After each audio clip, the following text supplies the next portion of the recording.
मैं हूं Imtiaz Ahmad. YouTube channel ITZ English में आपका स्वागत है। आज के इस वीडियो में हम लोग रिमूव टू पर आधारित एक प्रैक्टिस टेस्ट हल करेंगे, जहां पर आपको तरह तरह के सेंटेंसेस मिलेंगे जिसमें टू होगा, जिसे आपको हटाना होगा। लेकिन मैं फिर से बताऊं कि कहीं भी अगर टू को हटाना हो तो आप क्लाउज को अच्छी तरह से समझ लीजिए, क्योंकि टू वाले जितने सेंटेंसेज होते हैं उनके दो भाग होते हैं। एक भाग में कॉज दिया होता है और दूसरे भाग में रिजल्ट दिया होता है। रिजल्ट आपका निगेटिव होता है, ठीक है। अब जो कॉज दिया है वह प्रिंसिपल क्लॉज बनाता है, ठीक है, प्रिंसिपल क्लॉज, इंडिपेंडेंट क्लॉज। और जो रिजल्ट बताता है वह आपका सबऑर्डिनेट क्लॉज या फिर डिपेंडेंट क्लॉज बनाता है। याद रखना कि क्लॉज में एक सब्जेक्ट, एक फाइनाइट वर्ब होना चाहिए, तभी जाकर के वो क्लॉज होगा। अब आप देखते हैं, मैंने अलग अलग टाइप के कंडीशंस रखे हैं। हालांकि सेंटेंस तो एक ही है, सेंटेंस एक ही है। पहला सेंटेंस है, the question is too difficult to solve. प्रश्न इतना कठिन है कि हल नहीं कर सकते, ठीक है। लेकिन हल करने से पहले कुछ मेरी गुजारिश कि अब तक आपने मेरे चैनल को सब्सक्राइब नहीं किया तो प्लीज़ आप मेरे चैनल को सब्सक्राइब कीजिए, वीडियो को शुरू से आखिर तक देखिए और समझने की कोशिश कीजिए कि मैं किस तरह से कंसेप्ट को आप तक पहुंचा रहा हूं। अगर वीडियो पसंद आए, आपको फ़ायदेमंद लगे तो आप मुझे कमेंट भी कर लें, इसे दोस्तों को भी शेयर करते जाएं। आइए इन क्वेश्चंस को हल किया जाए, ठीक है। The question is too difficult to solve, ठीक है। तो the question is too difficult, प्रश्न इतना कठिन है, इतना कठिन है जितना कठिन नहीं होना चाहिए। अगर कठिन है तो क्या नहीं हो सकता, टू सॉल्व, हल नहीं कर सकते। कौन नहीं हल कर सकते? हम हल नहीं कर सकते या फिर कोई हल नहीं कर सकता। मतलब हुआ कि जब प्रश्न ही कठिन है तो अगर हल नहीं करने की बात आएगी तो सबकी आएगी। प्रश्न इतना कठिन है कि हम हल नहीं कर सकते या कोई हल नहीं कर सकता। अब हमें क्या करना होगा टू को हटाने के लिए? एक TOO वाले टू को हटाएंगे और एक इस टू को हटाएंगे जो प्रीपोजिशन है, ठीक है। अब बनाते हैं इसको। The question is so difficult, यहां तक बदल कर आ गए। अब ये टू हटेगा और दो तीन तरह के शब्द आ जाएंगे। एक तो डैट आ जाता है, ठीक है। अब देखिए, हल कौन नहीं कर सकता? जो हल नहीं कर सकता वही डैट के बाद आपका सब्जेक्ट होगा, क्योंकि इधर आपका सबऑर्डिनेट क्लॉज बन रहा है और सबऑर्डिनेट क्लॉज में एक सब्जेक्ट होता है। तो हम हल नहीं कर सकते तो फिर भी लिख लें, कोई हल नहीं कर सकता तो वन लिख लें। फिर वही पहले वाली process, can not solve. The question is so difficult that we या one cannot solve। प्रश्न इतना कठिन है कि हम या कोई हल नहीं कर सकता। अब नीचे आइए, The question is too difficult for me। प्रश्न मेरे लिए इतना कठिन है कि मैं इसको हल नहीं कर सकता। तो प्रश्न का कठिन होना कॉज हुआ, हल नहीं होना रिजल्ट हुआ। और रिजल्ट किससे जुड़ा है? तो मी से जुड़ा है। आई हल नहीं कर सकता, ठीक है। इतना तो समझ गए। अब इसको हटाएंगे कैसे?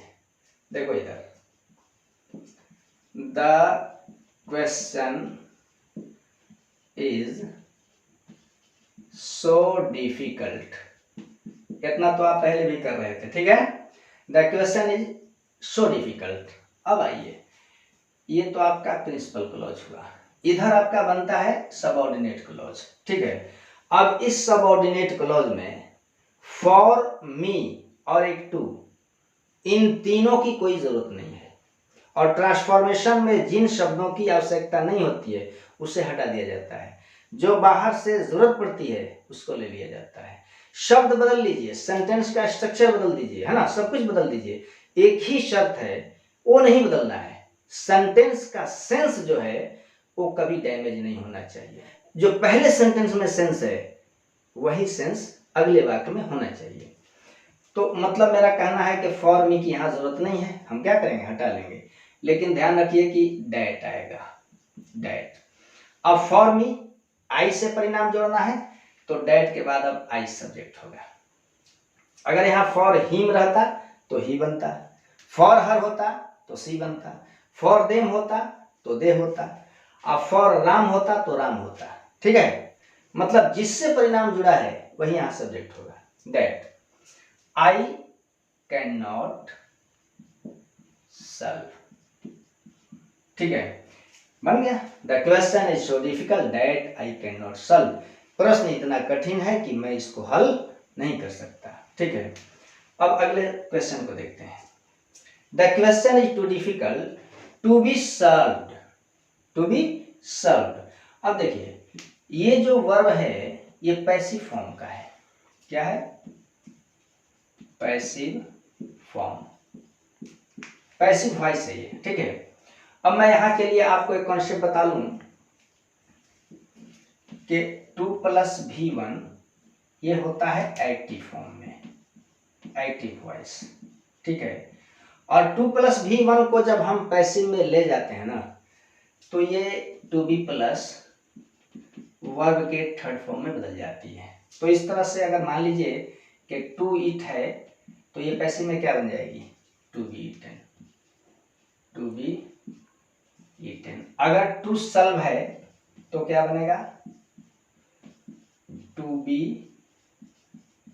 सॉल्व्ड। यही टू बी सॉल्व्ड आपको दिया गया है। ठीक है, मैं वॉइस में एक ही कंसेप्ट बताऊंगा कि जहां से आप अधिकांश क्रियाओं को पैसिव में बदल सकते हो। ठीक है, और कुछ आगे सीखना होगा, जैसे इंपरेटिव का अलग अलग बनता है, तो जो डिफरेंट टाइप्स के स्पेशल बना करते हैं उनके लिए अलग से रूल्स बताए जाएंगे। लेकिन एक ही कंसेप्ट सारी क्रियाओं को पैसिव में बदलने के लिए काफी है। अब तुरंत हम शुरू करेंगे उसको। अभी फिलहाल इसको देखिए, the question is too difficult to be solved. ठीक है, मैं एक बात और रिमाइंड करना मिस कर रहा हूं, आप उसको देखिए। एक्टिव वॉइस का सब्जेक्ट जो होता है डूअर होता है, जो काम करता है वो आपका सब्जेक्ट होता है, और पैसिव वॉइस का सब्जेक्ट जो होता है वो नॉन डूअर होता है।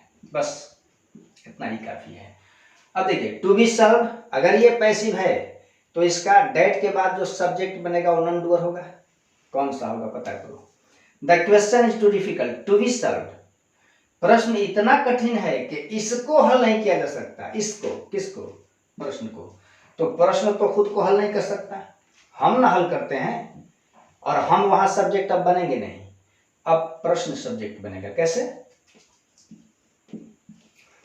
The question is so difficult, ठीक है, दैट, मैं इसको हटा लेता हूं। ठीक है, that it can not be solved. वही मामला फिर आ गया, the question is so difficult that it can not be solved. प्रश्न इतना कठिन है कि इसको हल नहीं किया जा सकता। किसको, प्रश्न को। ठीक है, अब अंत में चौथे क्वेश्चन को देख लीजिए, the question is too difficult. अब यहां आपको सिर्फ और सिर्फ कॉज दिया गया है, कारण दिया हुआ है।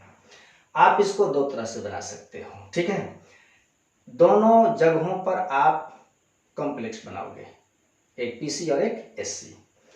पहला मैं आपको तरीका बता रहा हूं, द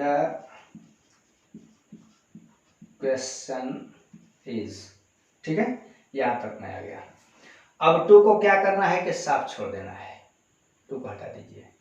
यहां जो एडजेक्टिव या एडवर्ब है इसको आप कंपैरेटिव फॉर्म में ले जाइए। तो डिफिकल्ट जो है एक से अधिक सिलेबल का वर्ड है, और एक से अधिक सिलेबल के शब्दों पर मॉर्फिम का प्रभाव नहीं पड़ता है।